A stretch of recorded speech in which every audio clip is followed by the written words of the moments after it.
నేరుగా బటన్ నొక్కి మీ బిడ్డ 130 సార్లు బటన్ నొక్కి నా అక్క చెల్లెమ్మల కుటుంబాల చేతికి అందించిన ప్రభుత్వానికి మద్దతుగా, మీ జగన్కు మద్దతుగా, మీ బిడ్డకు మద్దతుగా 2 బటన్లు ఫ్యాన్ మీద ప్రతి ఒక్కరూ నొక్కటానికి,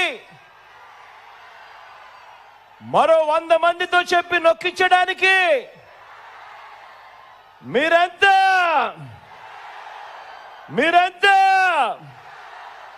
సిద్ధమేనా అని అడుగుతా ఉన్నాను. ఈసారి జరగబోతా ఉన్న ఎన్నికలు, ఈ కురుక్షేత్ర యుద్ధం చంద్రబాబు మోసాలకు ప్రజలకు మధ్య జరగబోతా ఉన్న యుద్ధం ఇది కేవలం చంద్రబాబుకు జగన్కు మధ్య జరుగుతా ఉన్న యుద్ధం కాదు. ఈ యుద్ధం ప్రజలకి చంద్రబాబు మోసాలకు మధ్య జరుగుతా ఉన్న యుద్ధం ఇది ఇంటింటికి పెన్షన్ అందించిన ప్రభుత్వానికి, దాన్ని ఆపిన బాబు దుర్మార్గానికి మధ్య జరుగుతా ఉన్న యుద్ధం. ఇది వారి మోసాలకి మనకున్న విశ్వసనీయతకు మధ్య జరుగుతా ఉన్న యుద్ధం. ఈ అబద్ధాల బాబుకు 2 వంతలు. ఒకరు దత్తపుత్రుడు, మరొకరు ఆయన వదినమ్మ. ఈ ముగ్గురు కలిసి రోడ్ల మీద అబద్ధాలు బుర్రకథలతో చెప్పడం మొదలుపెట్టారు.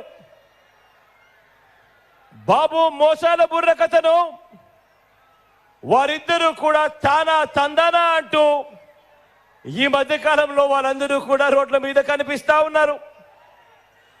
ఈ సిద్ధం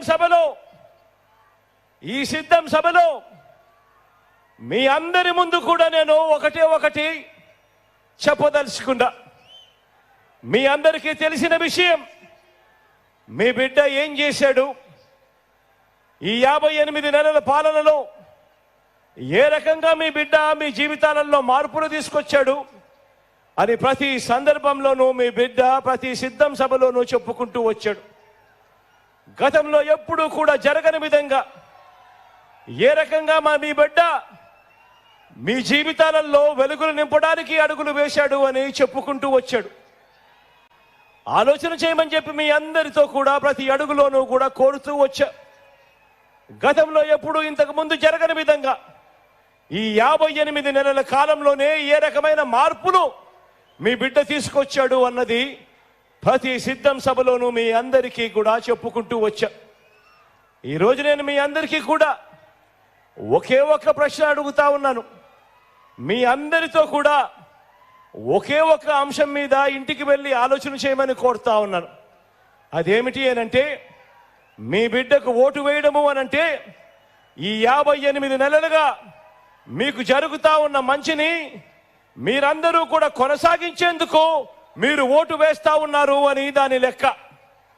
మీ బిడ్డకు కాకుండా చంద్రబాబు నాయుడు గారికి ఓటు వేయడము అనంటే దాని అర్థం ఈ 58 నెలలుగా మీకు జరుగుతా ఉన్న మంచిని మీరంతటి మీరే ఇక మాకు వద్దు అని మీరంతకు మీరే ఓటు వేసినట్టు అవుతుంది అన్నది కూడా గుర్తుపెట్టుకోమని కోరుతా ఉన్నా. ప్రతి ఒక్కరూ ఆలోచన చేయమని కోరుతా ఉన్నాను. ఒక నాయకుడు అనేవాడు ఎలా ఉండాలి అని చెప్పి మనమంతా కూడా కోరుకుంటాం. మనమంతా సినిమాకు పోతాం. సినిమాకు పోయినప్పుడు సినిమాలో హీరోని చూస్తాం. అదే సినిమాలో మనం విలన్ను కూడా చూస్తాం. ఫలాని వాడు హీరో అని చెప్పడు, ఫలాని వాడు హీరో అని మనకు తెలియదు, ఫలాని వాడు విలను అని మనకు తెలియదు. కానీ ఆ విలనుకున్న గుణాలను బట్టి ఆ మనిషి విలను అని చెప్పి మనం అంతగా మనమే అంటాం.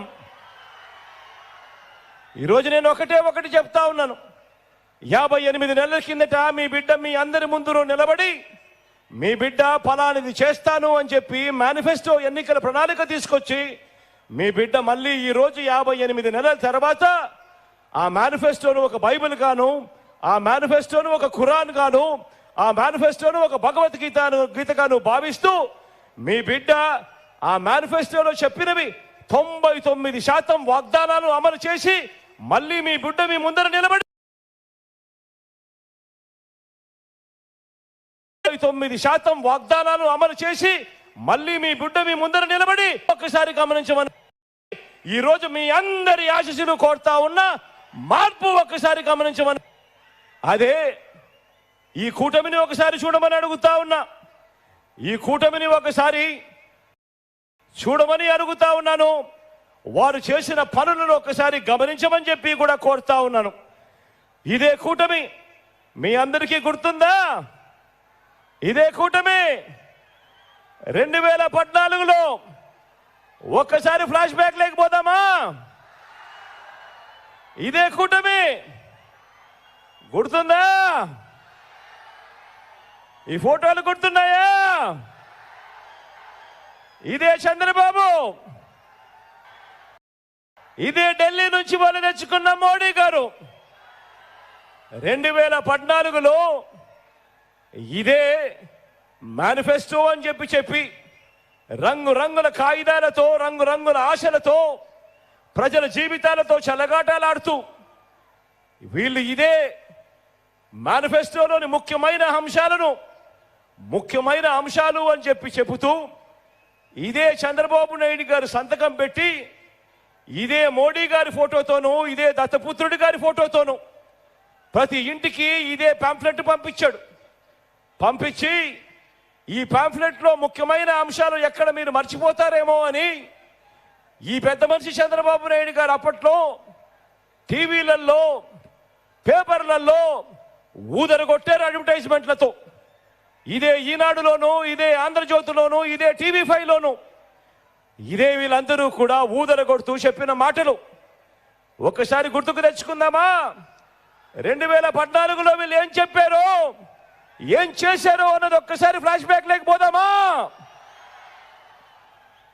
ఇదే చంద్రబాబు నాయుడు గారి సంతకంతో ఇదే వీళ్ళ ముగ్గురు ఫోటోలతో ముఖ్యమైన అంశాలు అని అంటూ ప్రతి ఇంటికి పంపించిన ఈ పాంఫ్లెట్ లో వీళ్ళు చెప్పిన అంశాలు